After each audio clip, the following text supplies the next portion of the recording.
Kaj pravite? Mi kar gre.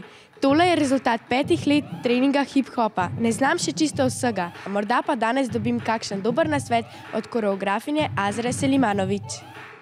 Kaj vse moraš imeti v sebi, da postaneš profesionalni plesalec? Predvsem ljubezen do plesa. Če nimaš ljubezni do plesa, potem nimaš te strasti in volje do tega, da vse podrediš temu.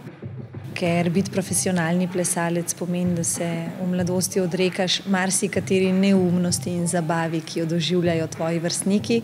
Kaj pomeni to, da si koreograf? Da si izbereš svojo skupino plesalcev in jim ti sestavljaš koreografijo. Se pravi, si ti zamisliš idejno zasnovo, kaj boš povedal s tem, kar boš sestavil, zbereš si glasbo, čez katero boš to predstavil. Odkud črpaš ideje za plesne gibe?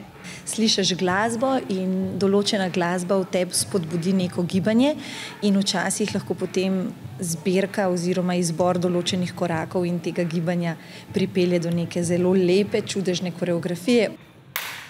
Poleg plesa pa je tvoja velika ljubezen tudi tvoj kuža. Ali kdaj plešete skupaj? Ja, pogosto. Predvsem dopoldne, zjutraj, ko se jaz budim, takrat on poskakuje in ko mi čaka, da ga bom ven peljala. Nekje sem prebrala, da se zelo rada smejiš. Kaj te najbolj nasmeje? Najbolj me nasmejijo moji najmlajši plesalci, ki jih poučujem, ne glede na to, koliko sem slabe volje, koliko me odrasli razjezijo, ko pridem na trening z njimi, je dan vedno lepši. Še veliko dela me čaka, da bom taka profesionalka. Zato že drvim na trening.